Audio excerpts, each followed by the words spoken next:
আসসালামু আলাইকুম।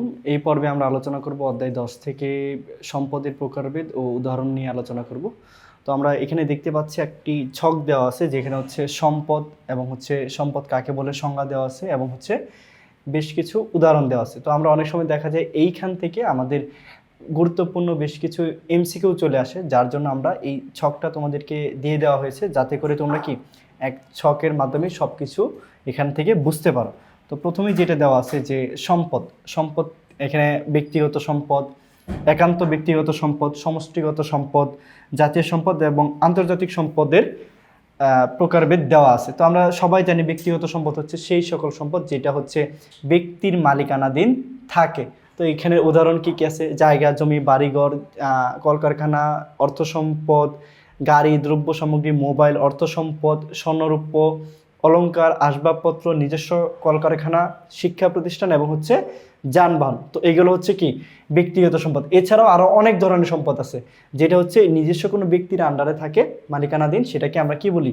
ব্যক্তিগত সম্পদ বলি। এখানে অনেক কিছু হতে পারে, ধরেন আমার মোবাইল ফোন হইতে পারে, চেয়ার হইতে পারে, টিভি হইতে পারে, অনেক কিছু হইতে পারে। ঠিক আছে, তো এটার উদাহরণ দিয়ে শেষ করা যাবে না, আমি আপাতত হচ্ছে এই কয়েকটা এখানে দেওয়া আছে। তারপর হচ্ছে একান্ত ব্যক্তিগত। একান্ত ব্যক্তিগত সম্পদ কোনটা? তো আমরা যেটা জানি কি যেই ব্যক্তিগত সম্পদ কি করা যায় না, হস্তান্তর করা যায় না। ঠিক আছে, এই বাকিগুলো এই ব্যক্তিগত সম্পদগুলো আমরা কি করতে পারি? হস্তান্তর করতে পারি। কিন্তু একান্ত ব্যক্তিগত সম্পদ হচ্ছে সেই সম্পদসমূহ যেগুলো কি করতে পারি না, আমরা হস্তান্তর করতে পারি না। তো এটার উদাহরণ কি কি আছে? নিজস্ব প্রতিভা এবং হচ্ছে দক্ষতা। এইগুলো হচ্ছে আমার একান্ত ব্যক্তিগত সম্পদের উদাহরণ। পরবর্তীতে যদি আমি দেখি তাহলে এখানে দেওয়া আছে সমষ্টিগত সম্পদ। তো বলা হচ্ছে সমাজের সকলে সম্মিলিতভাবে যে সকল সম্পদ ভোগ করে তাকে সমষ্টিগত সম্পদ বলে। তার মানে আমরা বলতে পারি যেই সম্পদগুলো হচ্ছে ব্যক্তিগত না সেগুলোকে আমরা কি করতে পারি? সমষ্টিগত সম্পদের আওতাভুক্ত আনতে পারি, অর্থাৎ সকলে ব্যবহার করে। অর্থাৎ ধরেন আপনি ব্যবহার করেন, আবার আপনার পাড়া প্রতিবেশী যারা আছে তারাও সেটা কি করে? সমানভাবে ব্যবহার করে। এটার উদাহরণ কি কি আছে?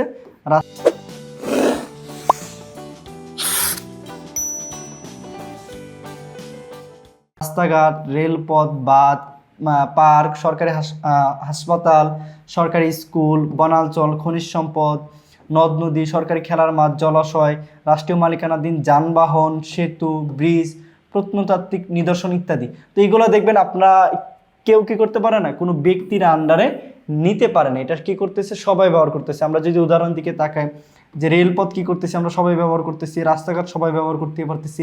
এখানে আমরা কেউ বলার সুযোগ নেই যে এটা কারো ব্যক্তির আন্ডারে। ঠিক আছে, তো তার মানে আমরা বুঝতে পারতেছি যে সকল সম্পদ কি করে সকলেই ব্যবহার করে সমানভাবে বা সম্মিলিতভাবে, সেটাকে আমরা বলতেছি সমষ্টিগত সম্পদ। পরবর্তীতে আমরা দেখতে পারি এখানে আছে জাতীয় সম্পদ। জাতীয় সম্পদ কি? এই যে ব্যক্তিগত সম্পদ, সমষ্টিগত সম্পদ, একান্ত ব্যক্তিগত সম্পদ, এই সবগুলা একসাথে হচ্ছে কি আমার জাতীয় সম্পদ। অর্থাৎ আপনি ভালো গান গাইতে পারেন, এটা কি আপনি যেমন এটা আপনার নিজস্ব একটা প্রতিভা বা হচ্ছে সম্পদ, ব্যক্তিগত সম্পদ, ঠিক একইভাবে এটা কি দেশের জন্য একটা সম্পদ। ঠিক আছে, তো সকল ধরনের সম্পদকে একত্রে বলা হচ্ছে কি জাতীয় সম্পদ।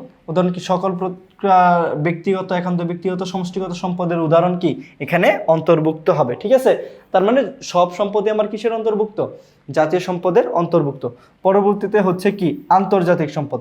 তো যে সম্পদের মালিকানা কোনো ব্যক্তি বা রাষ্ট্রের নয় তাকে আন্তর্জাতিক সম্পদ বলে। অর্থাৎ কি? তাহলে আন্তর্জাতিক নদ নদী আছে, হ্রদ আছে, জলাশয় আছে, সাগর মহাসাগর আছে, বনাঞ্চল আছে, ভূমি, পাহাড়, পর্বত, এগুলো কি ধরেন কোনো ব্যক্তির আন্ডারেও না, কোনো রাষ্ট্রের আন্ডারেও না, প্রত্যেক দেশ হচ্ছে সেটা ব্যবহার করতেছে, তখন আমরা সেটাকে বলবো হচ্ছে আন্তর্জাতিক সম্পদ। তো এই ছিল এই টাইপের বা এই অংশটুকুর মধ্যে যত হচ্ছে সম্পদের সংজ্ঞা এবং উদাহরণ সব একসাথে, যাতে করে তোমরা এই ছকটা যদি পর্যালোচনা করো তারপরে তোমরা কি করতে পারবে? খুব সহজেই সম্পদের প্রকারভেদ এবং উদাহরণগুলো ভালোভাবে বুঝতে পারবে। ঠিক আছে, এবং তোমাদের এখান থেকে যে এমসিকিউগুলো আসবে, অথবা এখান থেকে আপনার কি আসতে পারে, এই সংজ্ঞাগুলো আপনার ওই সিকিউ এর ক নাম্বারের জন্য আসতে পারে, আর এইখান থেকে আসতে পারে আপনার এমসিকিউ। তো এই ছকটা ভালোভাবে যদি আপনারা অনুসরণ করেন, তার ফলে দেখা যাবে যে আপনারা সিকিউ এবং এমসিকিউগুলো খুব সুন্দর করে উত্তর করতে পারবেন আর কি। ঠিক আছে, তো এই ছিল এই পর্বে আলোচনা। দেখা হচ্ছে পরবর্তীতে নতুন কোনো পর্বে। আসসালামু আলাইকুম।